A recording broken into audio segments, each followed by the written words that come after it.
स्वागत है आप सभी लोगों का मेरे चैनल साइंस टेक्नोलॉजी में। मैं अनुपम विपुल आप सभी लोगों का स्वागत करता हूं आज के शो फ्यूचर फ्राइडे में। If you want to watch this video in English please open the description and click the first video link that will take you to my English channel. So आज हम लोग focus करने वाले filtering for truth, यानी कि चीज तो आपके पास बहुत आ जा रहा है, अब उसमें से सच कैसे निकालते हैं। तो आइए उसे समझते हैं। तो सच-सच समझिए कि ये सुनने में तो बहुत आसान है, अरे सच क्या है बता दो। वैसा नहीं है। कारण क्या है इसका, प्रॉब्लम क्या है? प्रॉब्लम ये है कि हमारा दुनिया जो कॉम्प्लेक्स बहुत है। मतलब इसको अंग्रेजी में कहा जाता है बियॉन्ड बिलीफ, मतलब आपको पचेगा नहीं कि कितना कॉम्प्लेक्स है।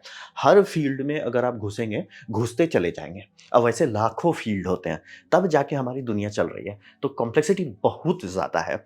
अब रहा बात कि यहाँ पे ये समझिए जो भी काम हम करते हैं, चाहे वो रोड बनाना हो, चाहे वो नेचुरल पार्क बनाना हो, जो भी आपको करना है, हर में कुछ लोगों का फ़ायदा होगा, कुछ लोगों का नुकसान होगा। ये बाय लॉ है और मैं ये इंसानियत का लॉ नहीं बात कर रहा हूँ कि कॉन्स्टिट्यूशन में लिखा है ये होगा। ये नेचुरल लॉ है। आज नहीं तो कल, परसों नहीं तो तरसों ये निकल ही आएगा, ये हमेशा साबित हुआ है। मतलब कि ये ऐसा चीज़ जिसके पीछे डिस्कशन नहीं करते हैं। मतलब आप टाइम वेस्ट करना चाहते हैं तो कर सकते हैं, बट लाइक ये टेस्टेड है, लोड नहीं लेना है। अब यहाँ पे समझिए कि जब भी आप कोई भी प्रोजेक्ट हो, कोई भी फैक्ट हो, कोई भी साइंस हो, कुछ भी हो, उसके बारे में जब बात करते हैं तो बहुत सारा कंपीटिंग रिक्वायरमेंट्स आ जाएगा। यानी कि एक पार्टी बोल रहा है कि कोई बोल रहा है ना, एक पार्टी जीतेगी, एक पार्टी हारेगी। अब उसका परसेंटेज कम बेसी किया जाता है। जनरली कोशिश करते हैं कि लॉस वाले 100% लॉस में नहीं जाएँ, प्रॉफिट वाले 100% प्रॉफिट में नहीं जाएँ। कोशिश किया जाएगा 60-40, आइडियली 50-50, लेकिन 60-40 के आसपास ही बैलेंस होता है।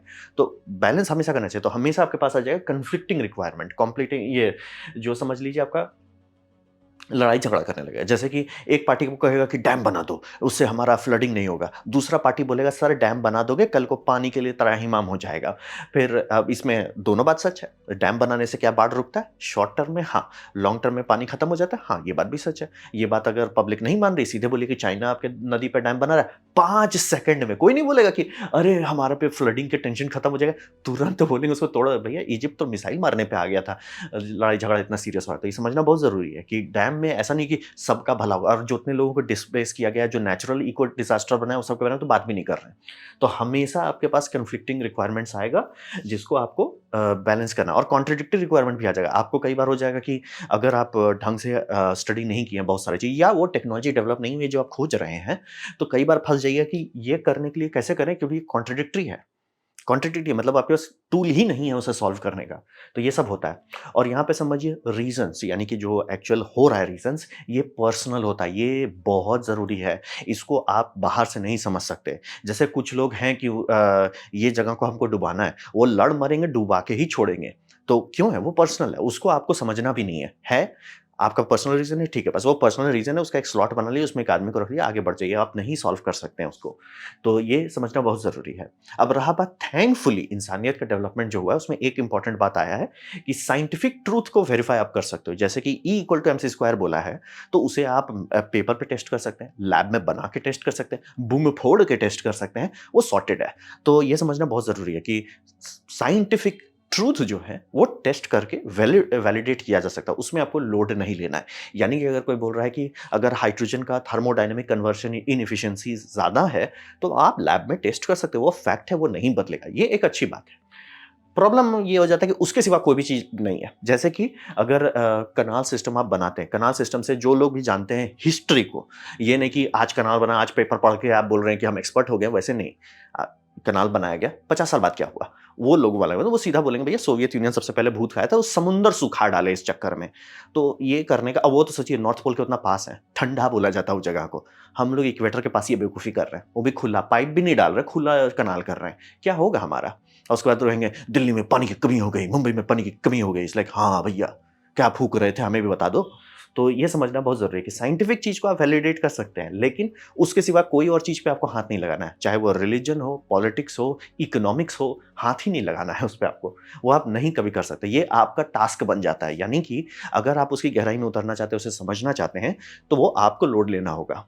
ये समझना बहुत ज़रूरी है, ये आपका काम है, दुनिया का काम नहीं है। दुनिया आपको साइंस सिखा सकती है, साइंस के टीचर आपको साइंस कॉलेज में आप पढ़ाई कर सकते हैं, पैसा डाल के रिसर्च कर सकते हैं, डेवलपमेंट कर सकते हैं, टेस्टिंग कर सकते हैं, वैलिडेट कर सकते हैं, बल्ले-बल्ले। उससे थोड़ा-सा एक स्टेप आगे बदले, पूरा दुनिया लॉल हो जाता है। मतलब उसके बाद आपको कोई चीज़ उतना क्लियर कट नहीं मिलेगा। तो ये समझना बहुत ज़रूरी है। और इसका मतलब क्या होता है? इसका मतलब होता है कि ट्रूथ आपको खोजना है। ये कोई मुझे ट्रूथ बता दे, आप गलत रास्ते पे चल रहे हो। ट्रूथ आपको खुद से खोजना होता है, क्योंकि बोले ना दुनिया कॉम्प्लेक्स है और कंपीटिंग रिक्वायरमेंट्स है। कोई ना कोई जीतेगा, कोई ना कोई हारेगा, हर एक चीज़ में ऐसा होगा और लोगों का पर्सनल रीजन का कैलकुलेशन जो है बहुत कॉम्प्लेक्स कर देता है। तो ये सब एक बहुत सीरियस समस्या बनता है और ये आपको इसलिए खुद से मेहनत करना है क्योंकि इसका इंडिविजुअल इफेक्ट आप पे पड़ रहा है। यानी कि आप किसी देश में हैं, जैसे मान लीजिए सारे इंडिविजुअल एजेंट्स हैं और वो सब लोग आँख मूंद करके गवर्नमेंट का किसी बात पे मान लेते हैं और वो पॉलिसी गलत साबित हो जाता है। वो सब लोग तबाह होंगे ना। तो ये समझना बहुत ज़रूरी है। सच आपको खोजना है क्योंकि आपकी जान खतरे में जाएगी।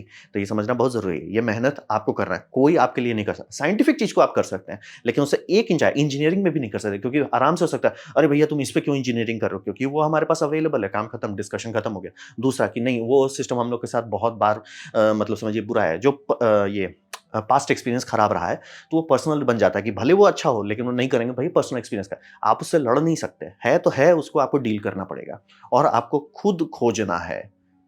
खुद, बाहर से नहीं आप किसी से माँग सकते हैं, आपको खुद खोजना है। तो अब बात करते हैं कि क्या-क्या टूल हम लोग इस्तेमाल करते हैं, भैया खुद कैसे खोजें? तो सबसे बड़ा है कि यहाँ पे कुछ लॉ है नेचर का, जो हमारा काम इतना मुश्किल कर देता है। उसमें समझिए सबसे इम्पोर्टेंट चीज़ है कि नॉइज़ हर चीज़ में होता है। यानी कि अगर आप टेम्परेचर का ग्राफ बनाने जाएँगे, वो ऐसे ढिंक-चिका आएगा।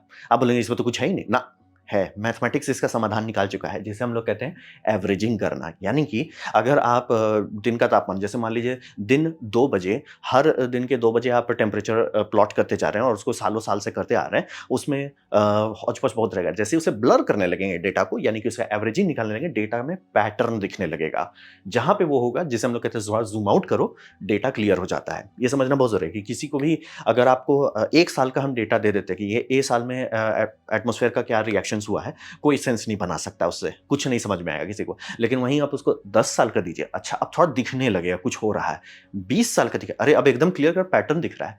50 साल का दीजिए सॉर्टेड, वो ट्रैजेक्टरी बताने लग जाएगा। तो ये समझना बहुत ज़रूरी है। ये हम लोग मैथमेटिक्स में सीखे हैं। पहला फिज़िक्स का लॉ है कि हर चीज़ में नॉइज़ होगा। टेम्परेचर ना अपने सेंसर बिगड़ सकता है और सेंसर कभी भी एक्यूरेट एकदम ये है वो नहीं बता सकता है। और हमेशा आप टेम्परेचर किसी चीज़ का नापते हो तो सैंपलिंग हो रही है, एब्सोल्यूट नहीं है, बताया नहीं जा सकता है। आप सन का रेडिएटिव आउटपुट कैलकुलेट करें, वो भी एक गेस होगा। किसी भी चीज़ में आप एकदम मैथमेटिकली एब्सोल्यूट प्रिसिजन नहीं अचीव कर सकते। हर चीज़ में नॉइज़ आएगा। तो आपको मैथमेटिकली उसे सॉल्व करना है। थैंकफुली मैथ में इसका समाधान है, जिसे हम लोग कहते हैं ज़ूम आउट करो ना भाई। मतलब कि अगर मैं आपको 1880 का डेटा देता हूँ, उसी में बोलता हूँ कि पैटर्न निकालो ग्लोबल वार्मिंग का, नहीं समझ में आएगा। आपको मैं 2000 का देता हूँ, तो भी नहीं समझ में आएगा। 2020 का देता हूँ, तो भी नहीं समझ में आएगा। लेकिन अब यही सारे डेटा को देता हूँ, ज़ूम आउट आप करते हो कि नहीं भैया मैं ठीक है, हर साल को प्लॉट करते जाता हूँ, थोड़ा ज़ूम आउट करता हूँ, अब क्या है? तब आपको क्लियर कट दिखेगा कि हमारा जो ग्लोबल का एवरेज टेम्परेचर चल रहा है, वो भागते जा रहा है और वो ऑलमोस्ट कॉरेस्पॉन्ड कर चुका है कि हमने इतना ज़्यादा CO2 का मतलब पार्ट्स पर मिलियन बढ़ा दिया, जो कि मतलब समझ लीजिए ऑलमोस्ट स्टार्ट हुआ था 300 एंड समझ लीजिए 25 के आसपास से, वो ऑलमोस्ट हम लोग 400 छूने पे हैं और लीनियरली मैप कर रहा है, तो डाउट खत्म हो जाता है। ये समझना बहुत ज़रूरी है। ज़ूम आउट करने से ही ये होगा। अगर कोई आपको, "अरे! ये साल बहुत ठंडा पड़ गया, उसका आप देख लिए।" वो वैसा वहाँ ज़ूम करेंगे तो आपको वही दिखेगा। इसीलिए ज़ूम आउट करना होता है, बाहर निकलना होता है, अंदर घुसना नहीं होता है। आप लोग में से जो लोग आर्ट की ट्रेनिंग लिए होंगे, उसमें सिखाया जाता है, हर टीचर सिखाते हैं कि घुस के आप खोदना। जैसे मान लीजिए किसी का चेहरा बना रहा है, पूरा एकदम मेहनत कर रहे हैं आँख में और निकल गया, "अरे भई चेहरा टूटा-फूटा आ रहा है।" क्यों? आप निकल-निकल के बीच में देखना होता है कि अरे! प्रोपोर्शन तो नहीं खराब हो रहा है। तो मैथ में भी वही करना होता है। डेटा हमेशा ऐसा हो ढिंक-चिक आएगा, लेकिन उसका पैटर्न निकालने के लिए ज़ूम आउट करना है। इसीलिए बोलता है कि एक दिन में डैम से नुकसान होता है, ये कोई नहीं बोल रहा है और कोई पचा भी इसीलिए नहीं पाता कि अरे मैंने आज डैम लगाया, कल सूखा आ गया, ऐसा नहीं होता। लेकिन वहीं आप 30 साल का डेटा है, जो कि 1 जनरेशन होता है। 90 साल एक इंसान का लाइफ स्पैन होता है। उसमें देखिए, तब देखिएगा अरे भैया हम तो खुद ही गड्ढा खोद दिए। तो वही ज़ूम आउट जो है, सारा समस्या का समाधान करता है। मतलब आयरॉनिकली देखिए कि हम लोग धरती पे रहते हैं, लेकिन हमारा वेदर का प्रेडिक्शन सबसे बेस्ट किस चीज़ से होता है? सैटेलाइट से। वो कहाँ है? ऊपर है, दूर है, ज़ूम आउट किया हुआ है। ज़ूम करके देखेंगे कुछ कुछ भी आप वेदर का पैटर्न नहीं निकाल पाइएगा। ज़ूम आउट करके देखिए, अच्छा ये करंट्स हैं, अच्छा ये इधर से हो रहा है, ये समझना बहुत ज़रूरी है। ये साइंटिफिक है, तो यही आपको समझना बहुत ज़रूरी है। और यहाँ पे समझिए कि अगर आप नहीं करेंगे सेंस नहीं बनेगा, डेटा बहुत नॉइज़ी आएगा। दूसरा, आपको सिर्फ़ उसी चीज़ पे फ़ोकस करना है जो कि टेस्टेबल हो, यानी कि उसको आप प्रूव कर सको कि फ़ॉल्स हो। जैसे कि अगर लोग बोलते हैं नहीं हम नहीं मान रहे हैं कि सन से बहुत लोगों का तो बहुत साल तक हल्ला हो रहा था कि सन का आउटपुट बढ़ रहा है इसीलिए ग्लोबल वार्मिंग हो रहा है। वो नहीं है, क्योंकि ये पैटर्न जो दोनों लाइन अप हुआ कि CO2 का पार्ट्स पर मिलियन बढ़ते जा रहा है और टेम्परेचर भी उसी एकदम लीनियरली मैच कर रहा है, वो पॉसिबल नहीं होता। सन का और CO2 का कोरिलेशन नहीं मैच कर सकता, क्योंकि CO2 हम रिलीज़ कर रहे हैं, हम ऑयल जला रहे हैं, और वो भी कैलकुलेट आप कर सकते हैं कि द एटमॉस्फेयर का ये पैटर्न है। तो अभी मान लीजिए उसमें इतना है, ठीक है? अब वो आप मान लीजिए इस साल का, यानी मान लीजिए 2010 का आप डेटा निकालते हो कि 2010 में पार्ट्स पर मिलियन कितना था? तो वो मान लीजिए 360 के आसपास मान लीजिए आप, ठीक है? 360 था। उसमें हम लोग कितना बिलियन बैरल ऑयल उड़ा रहे थे, ठीक है? उतना बिलियन बैरल ऑयल, उसका ट्रांसलेशन ये हुआ। उसके 5 साल रुकिए, फिर देखिए कि इतना बिलियन बैरल ऑयल जला रहे तो उससे निकलेगा। आपको पूरा कैलकुलेशन आ जाएगा। आपको नहीं पता था कि अर्थ का एटमॉस्फेयर कितना है, लेकिन आप जान जाइए कि अगर हम 1 बिलियन बैरल ऑयल जलाते हैं तो इतना CO2 ऐड होता है और उसका टोटल ग्लोबल असर इतना आता है। ये इसीलिए बोले डेटा बहुत क्लियर हो जाता है जैसे आप ज़ूम आउट करते हैं। तो अब वहाँ पे आप कीजिए, भैया 2027 का इतना होगा अगर हम लोग इतना ऑयल जलाते हैं। आप पहले एक कंडीशन अप्लाई करेंगे कि अगर हम लोग इतना ऑयल जलाते हैं, इसीलिए बोला फॉल्सेबल होना चाहिए कि अगर इतना ऑयल जलाते हैं तो इतना पार्ट्स पर मिलियन बढ़ेगा, तो टेम्परेचर इतना बढ़ेगा। ये तीनों पार्ट आप दे रहे हैं जिसमें आप आराम से चेक कर सकते हैं, कैलिब्रेट कर सकते हैं। जैसे मान लीजिए किसी का कोई फिर पैंडेमिक हो जाता है, तेल घट जाएगा उस दिन तो वो बात फिर आपको उस तेल के हिसाब से आपको कैलकुलेट करना होगा और कैलकुलेशन मैच करेगा। टेम्परेचर अगर मैच कर गया, यानी कि साइंटिस्ट का ये बात कि CO2 के चलते हो रहा है, वो भी ह्यूमन रिलीज CO2 के चलते, वो बात एब्सोल्यूट है। टेस्टिंग हो चुकी है। और वही बोल रहे हैं कि फॉल्स कैसे कर सकते हो? आराम से फॉल्स कर सकते हैं कि मतलब एटमॉस्फेयर का जो पूरा बिहेवियर पैटर्न है, जो PPM है, जो उसका टेम्परेचर राइज़ है, वो लेना-देना ही नहीं। मतलब हमारा फ्यूल ये मतलब CO2 का पार्ट्स रुक जाता है और टेम्परेचर तभी टेक्निकली ऊपर ही जाएगा, इसीलिए बोला एक बार हीट होना शुरू हो गया तो ल रहता है। अब वहीं घट जाता है। मतलब हम लोग का पार्ट्स पर मिलियन ऊपर जाते जा रहा है, यानी कि CO2 बढ़ते जा रहा है और टेम्परेचर घट रहा है, तब ग्लोबल वार्मिंग फॉल्स होगा। वैसा तो हो नहीं रहा है, क्योंकि सन ठंडा अगर हो जाता है तो ये हो जाएगा, ऐसा नहीं हो रहा है। और रहा बात, इंसानियत को पता है ग्लोबल वार्मिंग इसलिए नहीं चला कि प्लैनेट भूंज रहा था, इसलिए पता चला कि हम लोग वीनस को स्टडी कर रहे थे, क्योंकि वीनस का मैथमेटिक्स नहीं मैच कर रहा था कि भैया वीनस इतना ज़्यादा गर्म क्यों है? इतना नज़दीक भी है नहीं है वो सन से, मतलब हम लोग से ज़्यादा नज़दीक है, लेकिन मरकरी नहीं है, तो इतना क्यों भूंज रहा है? CO2। तो वही समझिए, ज़ूम आउट करने पे बहुत सारा चीज़ क्लियर होता है, ज़ूम इन करके आप नहीं कर सकते। दूसरा, हमेशा उसमें फॉल्सिफाएबल होना चाहिए, ये करने से फ़ायदा होगा। अच्छा, उल्टा इसका क्या होगा? जैसे बोले ना, इसके केस में उल्टा सीधा होगा कि आपका पार्ट्स पर मिलियन कार्बन डाइऑक्साइड का बढ़ रहा है, लेकिन आपका टेम्परेचर घट रहा है, वो हो जाएगा फॉल्सिफाएबल, वो नहीं हुआ। तो इसीलिए अब इस पे डिस्कशन नहीं होता। आप टाइम वेस्ट करना चाहते हैं, कर सकते हैं, लेकिन ये सॉर्ट हो चुका है। जहाँ पे भी आप साइंस में कुछ ऐसा रहता है फॉल्सिफाएबल, कि इसका उल्टा अगर हो जाता है तो मैं इसको गलत मानूँगा, वो होता है तभी आप उस पे ध्यान दीजिए। नहीं है कि अरे ऐसा हो सकता है, वैसा हो सकता है, ना, छोड़ दीजिए। फॉल्सिफाई ट्रू या फॉल्स स्टेटमेंट आना चाहिए, बाइनरी आउटपुट आना चाहिए। या तो ये सही है या तो ये गलत है।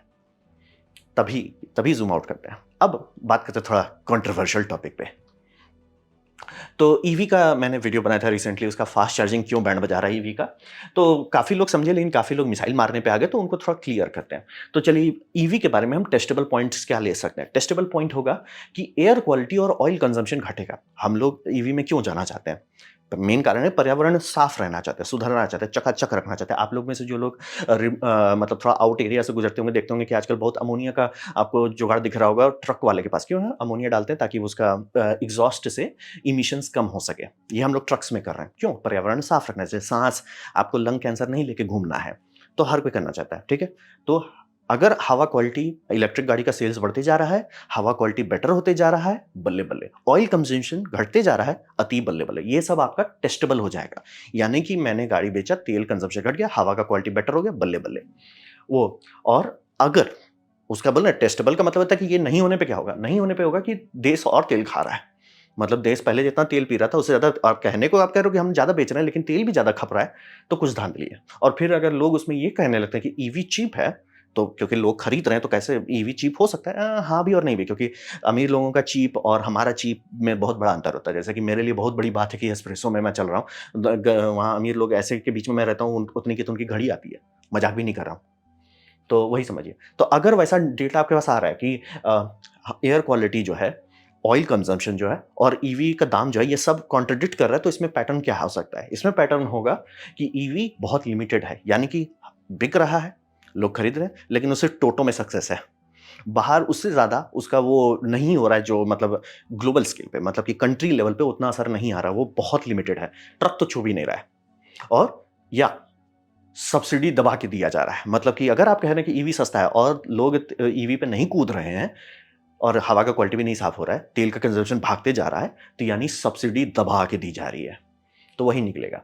अब रहा बात की अगर आप सब्सिडी देने लगते हो, कई बार किया जाता है बहुत सारी चीज़ों को, इसी का टेक्नोलॉजी का मैं काउंटर बताऊंगा कि कई बार चीज़ों को सब्सिडाइज किया जाता है गाड़ी खोलने के लिए। कई बार हम लोगों ने दवाई के लिए किया है, कई बार वैक्सीन के लिए किया है, कई बार नई टेक्नोलॉजीज के लिए किया है, गाड़ी ऐसे कई बार खोले हैं। लेकिन अगर वो डूबती नैया पे पैसा लगा देते हैं तो दिक्कत ये होता है कि हर चीज़ का दाम भागते जाता है, जिसमें सबसे आसानी से लोगों को पता चलेगा भैया खाने का दाम क्यों बढ़ रहा है। एक एग्रीकरियन नेशन में, यानी कि जहाँ पे खाना उपजता है, हम लोग बाहर से खाना नहीं मंगाते, हम लोग बाहर बेचते हैं, हमारा खाना का दाम क्यों बढ़ रहा है। और वो आएगा कि भैया डीजल का सब्सिडी जो है नहीं बढ़ाया जा रहा है, डीजल के भरोसे देश चल रहा है, डीजल का अगर सब्सिडी नहीं रहता है, क्योंकि बोला सरकार के पास अनंत पैसा नहीं है कि, और अनंत पैसा वो आप ही से निकालेगा, या तो टैक्स बढ़ा देंगे, या तो दूसरे प्रोजेक्ट्स को कट करेंगे, या उससे भी बुरा जो मनाइए कभी ना करें कि पैसा छापने लग जाएंगे, इन्फ्लेशन बढ़ जाएगा, तो वहां पे आपको सीधा आएगा।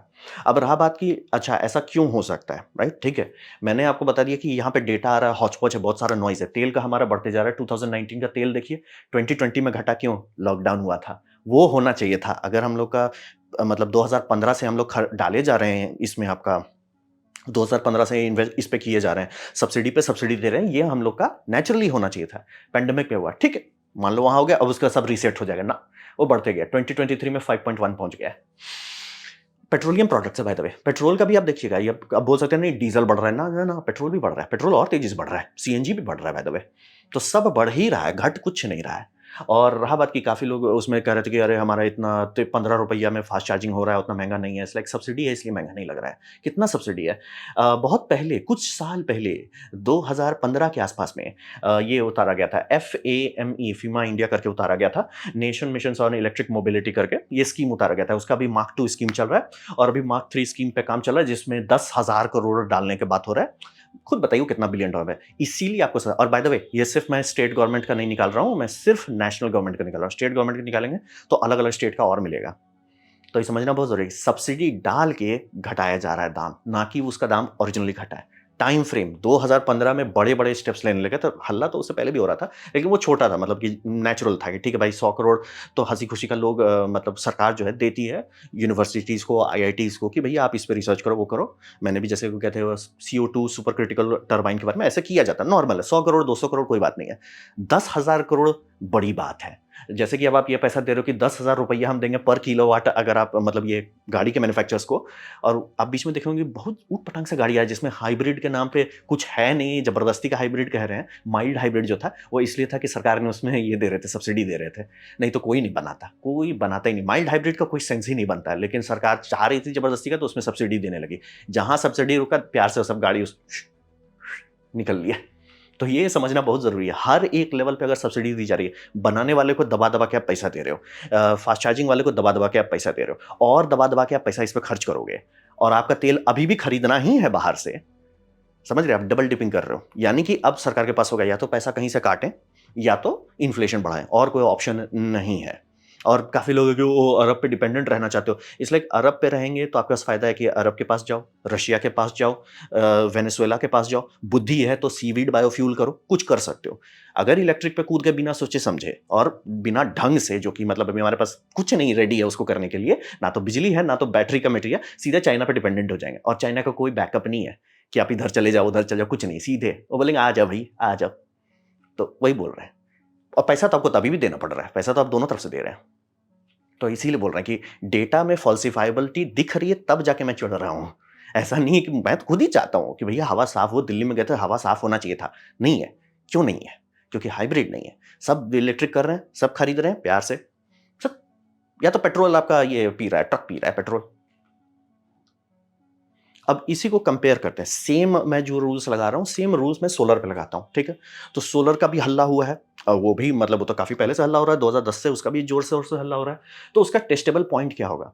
अगर सोलर का हल्ला 2015 से किया गया है और 2025 हो चुका है, यानी कि 10 साल बीत चुका है, तो अभी मेरे पास एक डेटा हो जाना चाहिए जिसमें मैं देख सकूँ measurable percentage of national power, यानी कि हमारे देश का जो एनर्जी मिक्स है, जिसमें एक हाइड्रो एक सेक्शन है, कोल काफ़ी बड़ा सेक्शन है, थोड़ा-सा इधर का सेक्शन है, थोड़ा-सा उधर सेक्शन है, उसमें सोलर का परसेंटेज बढ़ जाना चाहिए। ठीक है? और सब्सिडी लेस यूटिलाइजेशन होना चाहिए, यानी कि अगर गवर्नमेंट सब्सिडी नहीं भी दे रहा है, तो भी लोग कर रहे हैं। ठीक है? मतलब कि परसेंटेज में वो काफ़ी बड़ा हो और सब्सिडी के बिना भी यूटिलाइजेशन हो, और प्लस अगर सोलर सही में चल रहा है, तो हमारा ग्रिड का बैंड बच जाना चाहिए, जिसे कहते हैं ग्रिड स्टेबिलिटी का इश्यूज़ आएगा, यानी कि सरकार को ये तीनों चीज़ दिखाना होगा, तब मैं मानूँगा कि सोलर सही में हुआ। ठीक है? तो चलिए आते हैं डेटा पे। तो 2024 का डेटा है एनुअल मतलब जनरेशन जो हुआ है, मतलब कितना बिल गया है नेशनल ग्रिड के पास, वो है 144 टेरावाट आवर। मतलब कि जैसे megawatt hour coal power plants को नापा जाता है, टोटल जब साल भर का आप निकालते हैं तो उसको टेरावाट आवर में नापा जाएगा, कितना हुआ है। तो 144 टेरावाट आवर है। कितना है वो रकम? वो 21% है भारत का। ये होता है सच में किसी चीज़ का असर होना। 21% हो गया है। अब बाय द वे आप देखेंगे कई बार बोला जाता है 48% है रिन्यूएबल का मिक्स सोलर, तो भाई बाकी क्या है? हाइड्रो के चलते इंडिया का नंबर थोड़ा होच-पोच आता है। अब रहा बात कि कितना कैपेसिटी है हमारे पास, वो तो हो गया आपका टोटल क्यूमुलेटिव, आपने कितना बिल उठाया।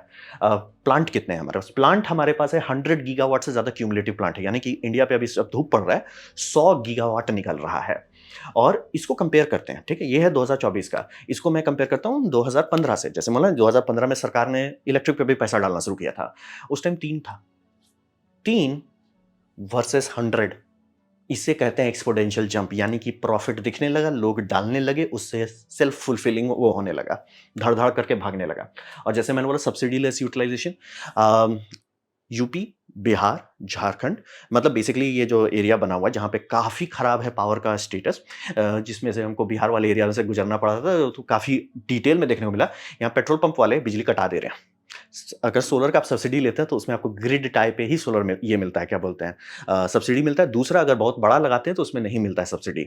जनरली डिपेंड करता है, अलग अलग स्टेट का अलग अलग रिक्वायरमेंट है। हॉस्पिटल कर रहे हैं तो थोड़ा गवर्नमेंट थोड़ा ज़्यादा वो देती है, बट जनरली सब्सिडी पे अब लिमिट लगने लगा है। और ये लोग लिटरली बिजली कटवा दे रहे हैं। मतलब क्यों? बिजली का अप टाइम इतना खराब है कि आधा से ज़्यादा टाइम ये जनरेटर पे चल रहे हैं। अब इनको है कि भैया जनरेटर पे ही हम चल रहे हैं, तो बिजली का हम क्यों दें? और प्लस उनको बिजली महंगा लगता है, क्योंकि उनका कमर्शियल सेक्शन का बिजली बिल आता है। वो बिजली कटा दिए, सोलर लगा लिए और आराम से चला रहे हैं। कभी-कभी जब बारिश खूब होता है, जिसे हम लोग कहते हैं सावन का सीज़न, उनको टेंशन नहीं है, भैया जनरेटर पे तो ऐसे भी चल रहे थे, बस अब थोड़ा-थोड़ा बीच-बीच में जनरेटर तो चलते ही रहते हैं। और मान लीजिए किसी दिन सोलर डाउन हो गया, ठीक है, जनरेटर चल रहा है, तो ओवरऑल उनको प्रॉफिट हो रहा है। पेट्रोल पंप है, मिडल ऑफ नोवेयर है, भैया सोलर पे चल रहे हैं, बम-बम है, टेंशन नहीं है। हॉस्पिटल है छोटे-छोटे जगह में, यूपी के बहुत सारे गाँव में हॉस्पिटल बने हैं जो कि सोलर पे ही चल रहे हैं। मतलब अगर उनका सोलर बैठा तो वो बैठ जाएँगे। मतलब ऑब्वियसली जनरेटर चलता रहेगा, लेकिन तुरंत मैकेनिक को खोजा जाएगा, तुरंत इंजीनियर को लाओ, अरे भैया मेंटेन करो। तो समझना बहुत ज़रूरी है। ये होता है सब्सिडी लेस यूटिलाइज़ेशन, यानी कि यूटिलाइज़ अगर आप नहीं भी देते हो, सरकार नहीं भी प्रॉफ़िट देती है आपको बनाने के लिए, आप तो भी करोगे क्योंकि आप ही का प्रॉफ़िट है। मैंने घर में लगाया है सब्सिडी फ्री, क्यों? बिजली यहाँ बहुत खराब है।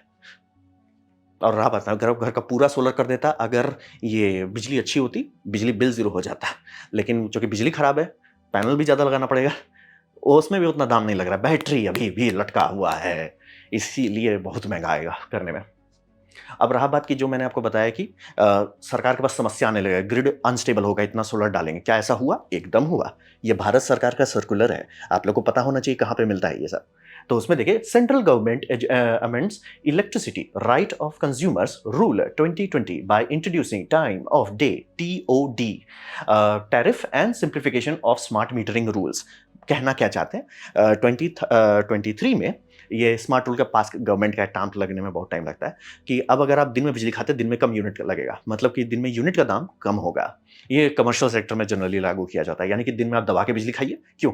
दिन में ही सब दबा-दबा के बना रहा है, दवा खा लो भैया, हम लोग के पास कुछ है नहीं करने को। तो ये होगा, सरकार के पास समस्या आएगा, सरकार सर्कुलर निकालेगी, लोगों को बोलेगी, इंडस्ट्री को बोलेगी, सर आप दिन में खाओ ना, शाम को मत खाओ बिजली, दिन में खाओ, बहुत है हमारे पास बिजली। ये होने लगा। फिर दूसरा है कि अब समस्या आएगी कि भैया कोल पावर प्लांट्स जो हमारे पास हैं उसका क्या करें? कुछ तो करना होगा ना, भैया उतना हमने करोड़ों खर्च कर दिया, उसका क्या करें? बहुत बढ़िया बात है, ये आसनसोल में है। अगर आप रहते हैं आसनसोल के आसपास जाके देख सकते हैं, बट हमको नहीं लगता अंदर जाने देगा देखने के लिए, बट जा सकते हैं। वो है E2S पावर का वो इंडियन पावर जो मिनिस्ट्री है, वो आसनसोल का एक डिपार्टमेंट पे पुराना कोल पावर प्लांट था जो ऑलमोस्ट बंद होने पे था। उन्होंने बोला ठीक है बंद होना ही है इसको, हम लोग इस पे टेस्टिंग करते हैं। आइडिया ये है कि कोल पावर प्लांट को चलाए रखना बहुत हमारे लिए फायदेमंद है। ऐसा क्यों? क्योंकि उससे ग्रिड इनर्शिया मिलता है। इसमें इनर्शिया नहीं होता है। कोल में इनर्शिया होता है, उसमें स्पिनिंग मास है, आपका ग्रिड का फ्रीक्वेंसी स्टेबल रहेगा, सब बम बम रहेगा। जरूरी है, नहीं तो ये करना पड़ेगा भैया दिन में ही सब लोग बिजली चलाओ, रात को हम नहीं देंगे बिजली, ऐसे थोड़े चलेगा। तो वो करना चाहते हैं। ये आपको एनर्जी स्टोरेज देगा। पेनल्टी आता है कि बहुत राउंड ट्रिप इफिशिएंसी खराब होती है, यानी कि आप 100 मेगावाट आवर डालते हैं तो 30-35 मेगावाट आवर ही निकलेगा तुम्हें भैया, तो क्यों करेगा। बात है दिन में ये इतना लॉस में चलने लगता है कि भैया लो लो। और दूसरा ये होता है कि इनर्शिया रहेगा, वो समझिए आप स्टेबलाइजर पे खर्च कर रहे हो। और अगर शाम का सिर्फ कुछ घंटा एक पीक आता है, वो कुछ घंटा अगर ये चला लेता है, समस्या सॉल्व हो जाएगा। मतलब लिटरली हम लोग कोल पावर प्लांट्स को बंद करना शुरू कर देंगे। तो आइडिया ये है कि कोल पावर प्लांट्स हमने बनाए हुए 600-700 के आसपास है। तो उसमें से जितने कोल पावर प्लांट्स होते हैं उसमें एक बड़ा यूनिट नहीं होता है, कई सारे यूनिट होता है। जैसे कि 660 मेगावाट का एक टर्बो जनरेटर, वैसा 3 यूनिट है।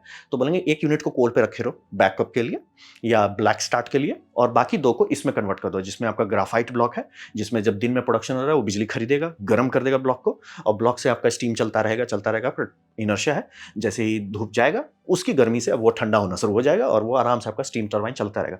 2-3 घंटे तक वो ग्रिड को चला के रखेगा। बिजली का आपको टेंशन नहीं लेना है, वहाँ पे आपने सब स्टेशन लगाया हुआ है, इलेक्ट्रिकल सारा चीज़ आपके पास है। बस आप कोयला का जो फर्नेस है, उस फर्नेस की जगह पे ग्राफाइट ब्लॉक लगा रहे हो, और जितना बड़ा ब्लॉक होगा उतना आपका मेगावाट आवर कैपेसिटी होगा।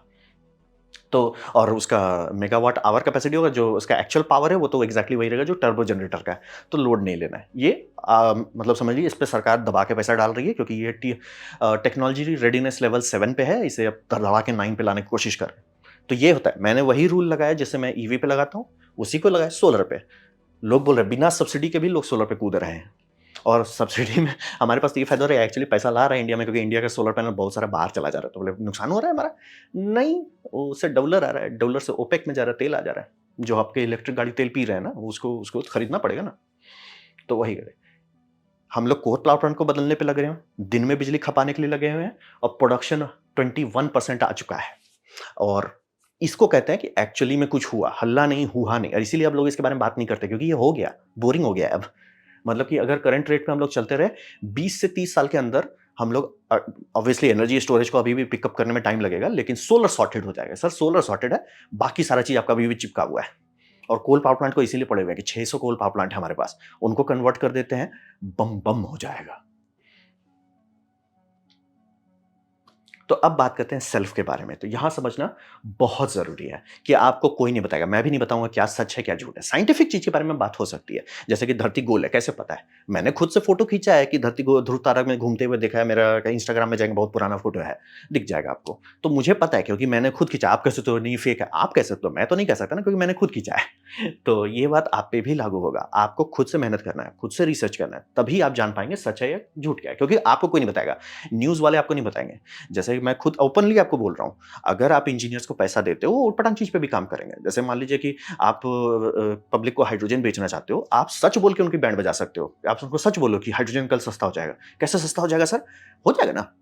आप ये नहीं बता रहे ना कि पानी कहां से आ रहा है। बस हो जाएगा। बिजली कहां से आ रहा है? चलो बिजली आ जा रहा है, पानी कहां से आ रहा है? हमको ये बताओ ना, उतना डिस्टिल्ड वाटर कहां से आ रहा है, हमको वो बताइए। तो इसी को कहते हैं लाई बाय ओमिशन। ये समझना बहुत जरूरी है, लाई बाय ओमिशन। जब भी डिटेल्स हटाया जाए किसी चीज से, सावधान रहें, सतर्क रहें। मैं एक एक चीज खोद के अगर डिटेल दिखा रहा हूं और वर्सेस कोई दूसरा जो खोद के डिटेल निकाल रहा है, सावधान रहें, सतर्क रहें। और ये आपको समझिए, हर चीज में जूम आउट करना है। अगर नहीं करते हैं तो आपको बहुत चीजें, अरे ये क्यों नहीं कर देते, वो क्यों नहीं कर देते, जूम आउट करके देखिए, खुद जवाब मिल जाएगा। समझना बहुत जरूरी है। और होलिस्टिक सिस्टम एनालिसिस की, जैसे बोले ना कि कहने को आप बोल दो कि कल, अच्छा कल हमारे पास सोलर हो जाएगा, खूब इलेक्ट्रिसिटी है, चलिए बम बम है। कल चलिए मान लेते हैं आप कोई मैजिकल इलेक्ट्रोलाइजर बना देते जो खराब नहीं होता है, 10 साल चलेगा, बम बम रहेगा। अरे टेंशन नहीं है, हम दे देते हैं आपको बना के। लेकिन फिर बात होता है कि सर पानी कहाँ से ला रहे हो उतना, और 1 लीटर पानी में कितना हाइड्रोजन होता है, वो खुद कैलकुलेट कीजिए, स्कूल में पढ़ाया गया है, निकालिए हिसाब, तब पता चलेगा। वही लाई बाय ओमिशन करके आप बहुत आराम से लोगों की बैंड बजा सकते हैं, सच बोल के आप उनको झूठ बना सकते हैं। तो ये सब समझना बहुत जरूरी है। और आप वही होलिस्टिक सिस्टम करेंगे, पूरा सिस्टम का, भैया यहाँ खपत हो रहा है, यहाँ सब्सिडी जा रहा है, यहाँ ये सब देखेंगे तब पता चलेगा। और वही आपको फ़िल्टर करना होगा नॉइज़ को कि हल्ला क्या हो रहा है वर्सेस हकीकत क्या हो रहा है। अगर वैसा आप करते हैं तो आपको ट्रेंड्स दिखने लगेगा कि हो क्या रहा है। यानी कि मैं आराम से देख सकता हूँ, हर साल हल्ला करेंगे कि ईवी हो रहा है और मैं आराम से देख सकता हूँ कि 2030 तक भी हमारा तेल कंज़म्पशन भागता ही रहेगा। अभी बोल रहा हूँ 2025 में 5 इयर्स आगे का प्रेडिक्शन बता रहा हूँ। तो ये समझना बहुत ज़रूरी है। अब रहा बात कि यहाँ पे थोड़ा-सा आपको कड़वाहट लग सकता है जब आप शुरू-शुरू में खुदाई करेंगे। तो आपको एक थोड़ा समझना पड़ेगा कि इंसान मैजिक नहीं है, ठीक है? हम लोग भगवान नहीं है।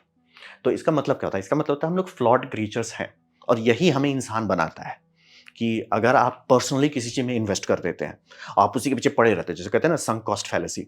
वो पहले मुझे खराब लगता था लेकिन बाद में समझ आया कि वही इंसानियत है। वही उसी को इंसान कहते हैं। अगर इंसान एकदम परफेक्टली लॉजिकल है तो वो तो एआई हो गया ना, इंसान नहीं रहा ना। तो ये समझना बहुत ज़रूरी है। और सबसे इम्पोर्टेंट बात है कि truth may not be what you wished for, मतलब कि आप जानना चाहते हैं, जैसे कि मैं बचपन में जानना चाहता था कि या ये सच हो जाएगा, एकदम हर कोई बता रहा था, ओमिशन कर दे रहे थे क्योंकि राउंड ट्रिप एफिशिएंसी होता क्या है उसके बारे में बात ही नहीं हो रही थी और इसका कितना इनको ब्रेक इवन चाहिए उसके बारे में बात भी नहीं हो रहा था। हम सोचे अरे अभी ये बनना शुरू है। मैं बच्चा था उस टाइम में, तब से ये सब डिस्कवरी चैनल, नेशनल ज्योग्राफी में देख रहा हूँ और न्यूज़ में तो हर 5 मिनट में लूज मोशन करते हैं। चाइना ने आर्टिफिशियल सन बना लिया। हम लाइक हाँ, और लूज मोशन करने को नहीं बना है तुमको, लूज मोशन कर रहे हैं एकदम। न्यूज़ चैनल पे लूज मोशन कर रहे हैं कि ये कर लिया। इसलिए भैया ब्रेक इवन हुआ है कि नहीं? और ब्रेक इवन 200x चाहिए। 1% या 2% या जो नेशनल इग्निशन फैसिलिटी में जो एक बार हल्ला कर दिया, इसलिए भैया कुछ नहीं है। 200x चाहिए, आप 1.5 पे हल्लू-लुल्लू कर रहे हो और ये आप पिछले 40 साल से कर रहे हो। और वही सेम वही होता है न्यूक्लियर पे कि इंजीनियर्स बोलेंगे अरे न्यूक्लियर हमारा सारा समस्या सॉल्व कर देगा। इट्स लाइक सर, न्यूक्लियर का जो यूनिट कॉस्ट है उसको कंपेयर कीजिए सोलर से जो भारत लगाया हुआ है। इसीलिए मैं इंडिया में किसी को नहीं बोलता हूँ कि सोलर, आप न्यूक्लियर पे डेवलपमेंट कीजिए, रिसर्च कीजिए। हमें चाहिए कि कल को पाकिस्तान अगर हुलुलुलु करे तो हमारे एयरक्राफ्ट कैरियर बोले अरे भैया क्या हुलुलुलु कर रहे हो, बैठ जाओ ना यार। अरे मान लीजिए श्रीलंका के पास भी रहे, बोले भैया अब हम आ रहे हैं ना, काहे टेंशन ले रहे हो। और उस टाइम कितना पैसा आप दीजिएगा कि वो फटफटा के भागे। सीधा सीधा नेवी आपको बोलेगा जितना लगेगा ले लो, लेकिन हमको चाहिए कि सुर्र से जाना चाहिए। इसीलिए यूएसए इतना खर्च करता है अपना सुपर कैरियर्स पे। कुछ कुछ मिलिट्री प्रोजेक्ट्स पे बिल नहीं मांगते हैं, वहां पे न्यूक्लियर लगाइए, दबा के लगाइए। हम लोग ऑलरेडी मेहनत कर रहे हैं न्यूक्लियर सबमरीन्स के, न्यूक्लियर एयरक्राफ्ट कैरियर भी कुछ साल के अंदर आ जाएंगे। तो वो सब पे बम बम है कि भैया कोई हुलुलुलु कर रहा है तो हम लोग संभाल लेंगे उसके बम बम। अब बोलिए उससे हम बिजली बनाएंगे, भैया सोलर है मार्केट में। और 1970s का जो लेके उछल रहे हैं, 1970s में सोलर नहीं था, विंड तो मैंने डाला भी नहीं इस इक्वेशन में। तो अब सेंस नहीं बनता है। इसीलिए बोल रहा हूं कि एक होता है हल्ला और एक होता है हकीकत। हल्ला और हकीकत में अंतर आपको निकालना है, मैं नहीं कर सकता आपके लिए। आपको खुद से बैठना है, खुद से मेहनत करना है। और जो सबसे तकलीफ वाला बात होगा कि कई बार सच वो आएगा जो आप नहीं चाहते हैं। क्योंकि मैं आप लोगों को बताऊंगा थोड़ी कि मैं कितना बुरी तरह से पगलाया था हाइड्रोजन। अरे हम घर में हाइड्रोजन बनाएंगे, इलेक्ट्रोलाइजर करेंगे, हम थोड़ी बताएंगे आपको कि हम वो सब पगलाए हैं। बट समझना वही जरूरी होता है कि लंबे रास्ते से आना पड़ेगा। अगर आप नहीं करते हैं तो आप ही का नुकसान है। तो ये था मेरा प्रेजेंटेशन, फ़िल्टर कैसे करें इस ट्रूथ को। तो उम्मीद करता हूँ आपको अच्छा लगा, कुछ सीखने मिला, कुछ समझ में आया। अगर ऐसा है लाइक कर दें, दोस्तों से शेयर कर दें, उससे मेरा काफ़ी भला होगा। नहीं अच्छा लगा, नहीं पसंद आया, कोई बात नहीं। आप डिसलाइक दबा सकते हैं, मैं कहूँगा डिसलाइक 2 बार दबाएँ, उससे मुझे पता चलेगा कि इतना नापसंद हुआ है। मैं आपसे कहूँगा कमेंट लिखें, मैं हर कमेंट को पढ़ने की कोशिश करता हूँ। आपसे कहूँगा सब्सक्राइब कीजिए, बेल दबाइए अगर आप फ्री हैं तो। आपने वीडियो देखा जान के मुझे बहुत खुशी हुई। धन्यवाद।